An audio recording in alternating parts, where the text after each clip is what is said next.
दोस्तों, कहानी शुरू करने से पहले वीडियो को लाइक करना और चैनल को सब्सक्राइब करना मत भूलना। मैं आरव मल्होत्रा, 42 वर्ष का एक सख्त मिजाज बिजनेस टाइकून जो भावनाओं को व्यापार की भाषा में तोलता आया है। दिल्ली के पोश इलाके में मेरे कॉरपोरेट हेड ऑफिस की 17वीं मंजिल से नज़र आती हैं वो ऊंची ऊंची इमारतें मुझे हमेशा ये यकीन दिलाती थी कि मैंने अपनी दुनिया अपने तरीके से बनाई है। लेकिन फिर भी कोई खालीपन था, कोई अधूरी सी ख्वाहिश। वो ख्वाहिश उस दिन थोड़ी ज़्यादा जाग गई जब हमारी कंपनी में एक नई असिस्टेंट हायर हुई, मेघा शेखावत। वो 26 साल की थी, बेहद स्मार्ट, कॉन्फिडेंट, लेकिन उसकी आंखों में कुछ अनकहा सा ठहरा था। पहली बार जब वो मेरे ऑफिस में कॉफ़ी लेकर आई तो सिर्फ उसकी मुस्कान नहीं, उसकी चाल, उसकी आवाज़, सब कुछ मेरे शांत मन में कुछ कुछ खलल डालने लगा।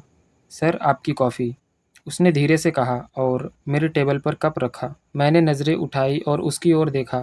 हल्के गुलाबी रंग का कुर्ता और जीन्स में वो बहुत ही प्रोफेशनल लग रही थी, लेकिन उसके हाथ काँप रहे थे।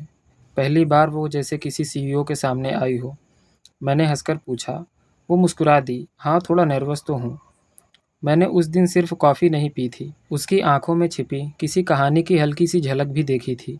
और शायद उसी पल से मेरी परछाइयों में दबी ख्वाहिश करवट लेने लगी। दिन बीतते गए, हम साथ मीटिंग्स में जाते, लंच ब्रेक में कभी कभार बातचीत करते। वो अब मुझसे खुलने लगी थी। एक दिन लिफ्ट में हम दोनों अकेले थे। अचानक लाइट चली गई। अंधेरे में उसकी आवाज़ आई, सर, मुझे अंधेरे से डर लगता है। मैंने उसकी कलाई थामी। और डरने की ज़रूरत नहीं है, मैं यही हूँ ना, मैंने ऐसा कहा। उसके हाथ की थरथराहट मेरे दिल की धड़कनों से मेल खाने लगी।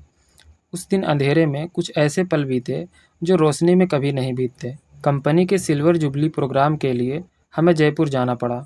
हमने एक आलीशान हेरिटेज होटल में रुकने का फैसला किया।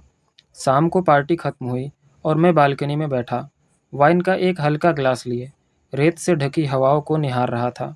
सर, पीछे से मेघा की आवाज़ आई। वो सफ़ेद सूती साड़ी में थी, बिना स्लीव का ब्लाउज़, खुले बाल।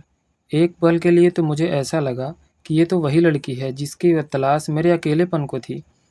कॉफ़ी? उसने पूछा। अगर तुम्हारा साथ हो तो ब्लैक कॉफ़ी भी मीठी लगेगी, मैंने मुस्कुराकर कहा। वो पास आकर बैठ गई। हमने देर रात तक बातें की। उसकी आवाज़ में आत्मीयता थी। मेरे हर शब्दों को उसका चेहरा समझ रहा था। आपसे कुछ कहूँ सर? उसने पूछा।